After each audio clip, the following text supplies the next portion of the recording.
নমস্কার, আমি ডাক্তার প্রকাশ Mallick, consultant homeopathy. দীর্ঘ 38 বছর ধরে হোমিওপ্যাথি চিকিৎসার সঙ্গে যুক্ত আছি। আসলে আজকে যে বিষয়টা নিয়ে বলবো, মোশন সিকনেস। এবং মোশন সিকনেস কি? কারো প্লেনে উঠলে গা ঝাঁকিনি দেয়, বমি হতে পারে, কারো বাসে উঠলে বমি হতে পারে। এবং সেক্ষেত্রে আমাদের ওষুধ হচ্ছে, প্রচুর ওষুধ আছে যেগুলো খেলে আপনি নির্দিষ্ট মাত্রায় সেই সময় যদি খান তাহলে কিন্তু মোশন সিকনেস অর্থাৎ গাড়িতে উঠে বমি হবে না।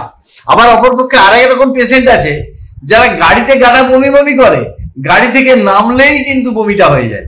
সেক্ষেত্রে ওষুধ আছে, প্লেনে উঠলে ওষুধ আছে। আর কি, প্লেনে যে হাই অল্টিটিউডে উঠছেন তার জন্য হোমিওপ্যাথি ওষুধ আছে। আর কি আছে না, এই যে মোশন সিকনেস, এই মোশন সিকনেসটা কিন্তু একটা ঘরোয়া পদ্ধতি আছে।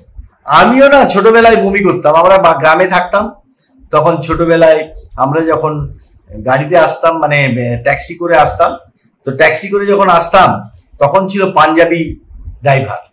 তো যখন বমি করতাম তাহলে কাঁচ খুলে বমি হতো, তার গাড়ি অপরিষ্কার হতো। যদিও বাচ্চা বলে কিছু বলতো না, মেনে নিত। তখন তিনি বলেছিলেন, এটা কিন্তু আমার পেশেন্টের ক্ষেত্রেও কিন্তু আমি প্রয়োগ করি, উনি বলেছিলেন পেট্রোল এবং ডিজেল দুটোকে একটা শিশিতে রেখে মাঝে মাঝে শোকানো, তাহলে হ্যাবিচুয়েট হয়ে যায়। এবং এইটা হলেই কিন্তু অনেকটা চলে যায়। এবং সেটা হচ্ছে ঘরোয়া পদ্ধতি। আর বাকি হচ্ছে হোমিওপ্যাথি পদ্ধতি, যে পদ্ধতির মাধ্যমে মোশন সিকনেস গাড়িতে হোক মানে প্লেনে হোক, সেগুলো কিন্তু যদি হোমিওপ্যাথি চিকিৎসার মাধ্যমে মোশন সিকনেসকে কিন্তু আপনি পুরোপুরি নর্মাল করতে পারেন। কারণ এই মোশন সিকনেস একটা রোগ।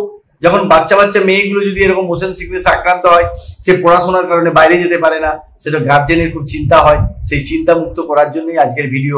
এক্ষেত্রে হোমিওপ্যাথি আশীর্বাদ যে আপনাদের মোশন সিকনেস সংক্রান্ত সমস্ত সমস্যার সমাধান করে দিতে পারে হোমিওপ্যাথি চিকিৎসা।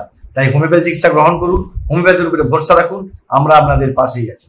আমাদের এই ভিডিও যদি ভালো লেগে থাকে লাইক করুন, শেয়ার করুন, কমেন্ট বক্সে আপনাদের মতামত জানান, তাহলে আমরা নতুন নতুন ভিডিও করতে অনুপ্রাণিত হব।